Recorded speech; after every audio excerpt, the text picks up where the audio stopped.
Dalam nama Bapa dan Putra dan Roh Kudus. Amin.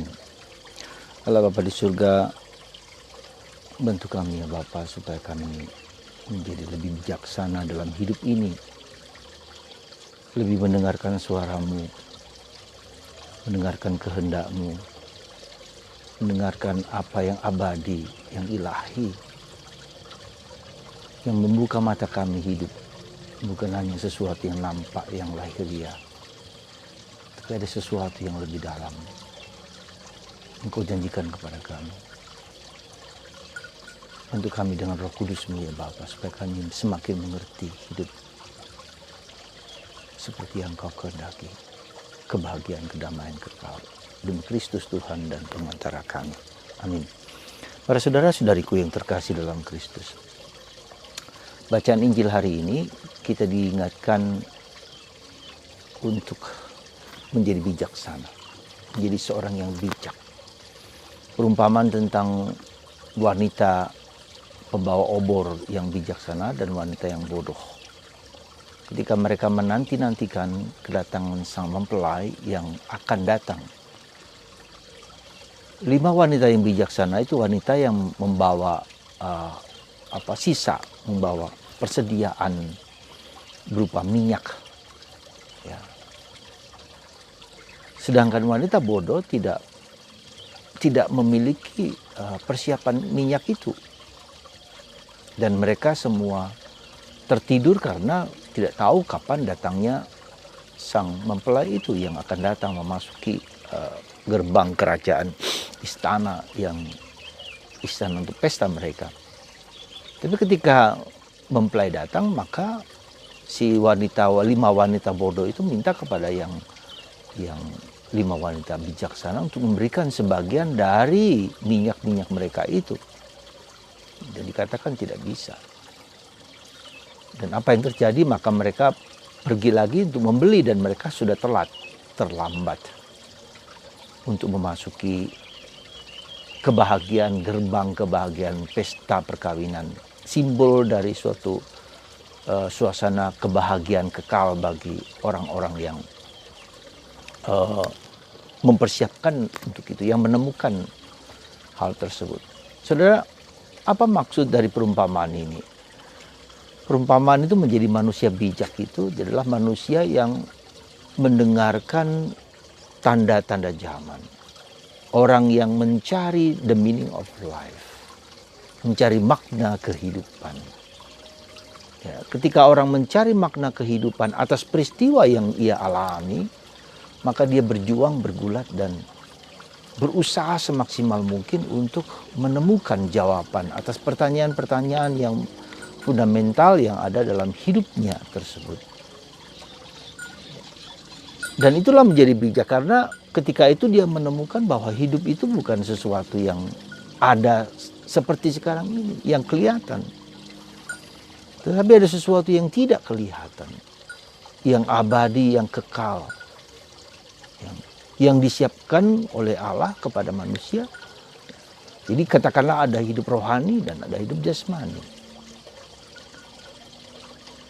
Jadi ketika kita mengalami kebijaksanaan itu, kita mendengarkan dan merasakan, mengalami dan mencari jawaban atas pertanyaan-pertanyaan tersebut. Dan ketika orang bertanya, lalu dia mencari jawaban, dan jawaban itu dari dalam dirinya dia menemukan kebijaksanaan, menemukan yang ilahi, menemukan yang kekal. Dan di situ dalam pergaulan-pergulatan itulah mereka terjadi dialog-dialog yang sangat dalam tentang kehidupan, makna, tujuan hidup manusia yang sesungguhnya. Ya. Itulah yang disebut dengan manusia yang bijak. Jadi mulai dengan apa, saudaraku? Mulai dengan pengalaman batin sendiri, pengalaman diri sendiri. Pengalaman diri sendiri itu pengalaman apa? Pengalaman penderitaan, pengalaman kesulitan, pengalaman yang melekat dan mengena pada diriku sendiri. Apa yang sekarang ini ku alami? Dan kita bertanya, apa maknanya? Apakah aku merasa puas dengan yang kenyataan sekarang ini? Ya. Ada juga orang yang secara langsung ya harus mengalami penderitaan yang berat dulu. Kita lihat dalam diri orang-orang kudus tertentu. Santa Teresa dari Avila. Dia mati dulu. Dia hampir mati, hampir mati, menderita, sakit. Tidak ada jawaban atas segala pertanyaan itu. Lalu dia mencoba mencari dalam hati, dalam batin ketidakpuasan. Bertahun-tahun, bergulatan jauh panjang. Dan itu lalu kemudian terjadi suatu proses yang di dalam batin, seperti magma di dalam batin membara hidupnya. Santo Ignatius dari Loyola yang sama. Dia mencari, menemui. Santo Paulus juga yang sama. Dia ingin membela Allah yang hebat, yang penuh kuasa. Tapi Tuhan datang kepadanya dan mengubah hidupnya. Santo Fransiskus Assisi sama. Dan banyak lagi orang-orang yang tanpa kita sebut namanya mencari jawaban atas ketidakpuasan terhadap dirinya sendiri, terhadap situasi hidupnya. Lalu dia mencari dan menemukan jawaban sendiri dari Allah. Dan itu tidak bisa dibagikan, artinya diturunkan kepada orang lain. Bapak pendidik kita, Soekarno, menjadi orang hebat, orang yang penuh karisma. Itu perjalanan panjang. Dia dipenjara ke sana, dibuang ke sana, buang di Bengkulu, buang di Flores, buang di Bangka, buang di Sumatera, dan seterusnya. Perjuangan pergulatan itu yang membuat dia menjadi mengerti apa arti Indonesia. Dan dia berdialog dengan banyak orang sehingga melahirkan ideologi Pancasila berdasarkan pergulatan, pengertian, pemahaman dia tentang Indonesia yang luar biasa. Dan dia mendengarkan. Gak usah jauh-jauh juga, misalnya Yesus sendiri. Jadi jangan lupa Yesus itu tampil umur 30 tahun. 30 tahun. Jadi meskipun dia dipersiapkan oleh Allah dengan Roh Kudus, ya, lahir dalam rahim Maria, tapi dia sebagai manusia juga telah bergulat 30 tahun dalam pergulatan, dalam perjuangan bersama Bunda Maria di Nazaret. Tinggal diam tanpa diketahui banyak orang, diam hening sunyi. Santo Yohanes Pembaptis 30 tahun juga di padang gurun, makan makanan di hutan dan seterusnya. Jadi saudaraku yang terkasih dalam Kristus, menjadi orang bijak itu adalah apa? Menjadi orang yang menjawab kebutuhan-kebutuhan, suara-suara dalam hati, dalam hidupnya, dan mencoba mencari jawaban dengan berbagai macam cara. Dan jawaban itu juga dengan apa yang kita sebut dengan orang menjadi berpuasa, orang bermati raga, orang pergi dalam kesunyian, pergi ke gunung, pergi ke hutan, diam bertapa di situ untuk mencari jawaban. Seperti Nabi Elia, Bapak Karmel, 3,5 tahun dia di Sungai Kerit, bergaul dengan Allah dengan Yahweh, ya, dalam situasi yang tidak mudah, ya, sebelum tugas pelayanannya ke depan. Jadi menjadi orang bijak sekali lagi adalah mencari the meaning of life, makna kehidupan, dan setiap orang berbeda-beda. Ya, maka ketika Nabi Elia 3,5 tahun di Sungai Kerit dalam keheningan dan kesunyian, bahkan dikatakan bahwa dia mendapat makanan dari burung gagak karena tidak ada makanan di sungai itu, semua kering. Jadi Tuhan dalam pencarian itu membimbing, menuntun kita untuk mendapatkan jawaban, untuk mengalami Allah. Bukan hanya menjawabkan secara intelektual, tapi mengalami Allah. Mengalami Allah. Nah, demikian juga dengan Anda. Sekarang pertanyaan kita masing-masing untuk Anda sendiri. Apa yang Anda cari? Apa yang kita cari? Apa yang kita dambakan dalam hidup ini? Ya mungkin pelan-pelan kita mencari jawaban. Pelan-pelan apa yang harus kita lakukan? Nah, dan yang kita lakukan itu sekali lagi saya sendiri harus mengalami.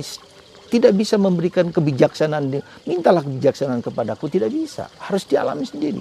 Kelima, gadis yang bijaksana itu dia mengetahui bahwa hidup itu bukan sesuatu yang nampak, yang lahiriah. Tantangan terbesar dari zaman sekarang ini, dalam milenial, dalam digital itu adalah hedonisme, materialisme, sekularisme. 3 hal itu. Apa yang dimaksud dengan materialisme? Segala sesuatu adalah materi yang seolah-olah memberikan kedamaian, memberikan ketentraman, memberikan kehangatan, memberikan apa saja yang kita butuhkan, materi yang kelihatan, yang nampak. Sekularisme, segala sesuatu di dunia. Hanya di dunia ini aja, nggak ada yang di surga. Di dunia, di balik dunia ini nggak ada. Sekular. Dipandang dari sudut pandang duniawi. Ya, dan itu dikatakan oleh Paulus bahwa orang yang demikian ini adalah orang yang tidak layak menjadi muridku, menjadi murid Yesus. Karena memikirkan dari kacamata dunia, kacamata kita kacamata dunia. Maka terjadi peperangan, terjadi kegelisahan, terjadi malapetaka, ketidakbahagiaan, ya, hedonisme, semuanya kesenangan, hanya senang, dan senang. Saudara, bagaimana kita menjawabnya itu? Apa yang harus kita jawab? Silakan Anda sendiri, karena saya sendiri berbeda dengan Anda. Yang harus kita jawab Anda sendiri, kita sendiri yang menjawab, karena itu yang menjadi dorongan kita untuk maju, untuk berkembang, untuk mencari jawaban tersebut. Tapi kita lihat ada prinsip-prinsip dasar, yaitu orang harus dalam keheningan, kesunyian, karena dia berdialog dan dia harus bergaul dengan sumber-sumber ilmu dalam kitab suci. Diam, hening, baca kitab suci, merenungkan apa yang menjadi di situ, bergaul dengan Yesus, dengan Allah. Bagaimana Yesus memberikan jawaban atas kehidupan kita tersebut. Ya. Jadi sekali lagi harus kita alami sendiri. Tidak bisa diturunkan kepada anak-anak kita, kepada orang lain kalau kita tidak mencarinya sendiri. Ya. Nah, saudaraku yang terkasih, dalam kerangka yang demikian itu, maka saya coba suatu gerakan, suatu kelompok kecil yang kelompok doa Mahkota Maria, yaitu saya mengajak anggota ini untuk bangun pagi jam 3. Ya, berdoalah jam 3 seperti Yesus berdoa jam 3 pagi. Pagi-pagi buta Yesus berdoa, bergaul dengan Bapa. Ya. Ketika orang sedang tidur, sedang nyenyak, sedang enak-enaknya, maka kita berdoa. Apa saja, doa rosario, doa hening, baca kitab suci, diam, merenungkan, ya, membaca, menghayati, bergaul, dan apa yang kira-kira Tuhan sampaikan kepada kita. Ya. Jadi di samping itu, dengan berdoa itu, dengan doa hening, kita berdoa untuk gereja, bukan hanya untuk diri sendiri. Berdoa untuk gereja supaya gereja mendapatkan kekuatan melawan godaan-godaan sang iblis. Maka saya ngajak anggota untuk berdoa untuk pembebasan gereja dari kuasa-kuasa kegelapan, dalam melawan kuasa-kuasa kegelapan yang diminta oleh Paus Leo ke-13, ya, dengan doa pembebasan, ya, supaya gereja memiliki kekuatan, memiliki daya-daya dalam menghadapi kelompok ini, kelompok yang kecil, dan bagi yang berminat harus saya seleksi dulu apakah sungguh-sungguh serius atau tidak. Dan itu harus dijalani setiap orang, entah karena problem kehidupan ya, dirinya sendiri, nggak apa-apa. Problem relasi dengan suami, dengan istri, dengan anak-anak, dengan siapa saja. Kelompok doa Mahkota Maria, Corona Maria. Ya. Nah, saya mengajak supaya kita lebih masuk ke dalam. Ya, kita tahu banyak tentang doa, tentang kitab suci, tetapi itu baru dalam tahap kepala, intelektual. Nah, itulah sekarang, saudara. Bagaimana proses jawaban, setiap orang berbeda-beda, berjalan, mari kita berjalan-jalan bersama. Ya, dengan Tuhan, dengan kitab suci, dengan sabda Allah, dengan firman Allah. Dan ada orang yang sudah mengalami yang kedalaman itu. Ya. Dan memang harus dibimbing, dituntun, mendengarkan Roh Kudus. Jadi saudara, sekali lagi kita harus menjadi bijak. Ya. Apakah hidupku yang sekarang sedang kujalani itu sudah memberikan kepuasan, kedamaian, ketentraman. Memberikan sungguh-sungguh, inikah hidupku, panggilan diriku. Orang yang menemukan panggilan hidup, bahwa hidup itu bukan hanya hidup itu hanya sementara. Ada sesuatu kehidupan lebih daripada yang kita sekarang hadapi. Keabadian, kekekalan. Mari kita jawab hedonisme, sekularisme, dan hedonisme, sekularisme, dan apa tadi satu lagi tadi lupa saya. Hedonisme, sekularisme, dan materialisme. Masih masuk lebih dalam bahasa yang sering kali kita ungkapkan, dug in alto, masuklah lebih dalam, dalam.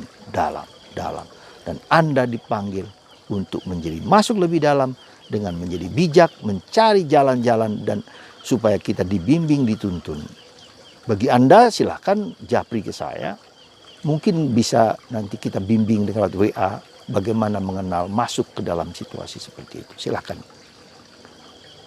Semoga kita semua menjadi bijak dalam hidup ini dan jangan sampai terlambat seperti seorang seorang desainer terkenal dari Meksiko atau Amerika Latin yang punya segala-galanya, tetapi akhirnya dia mati karena baru sadar kemudian bahwa itu semua tidak bisa memberikan kebahagiaan ketika dia sakit kanker. Terlambat.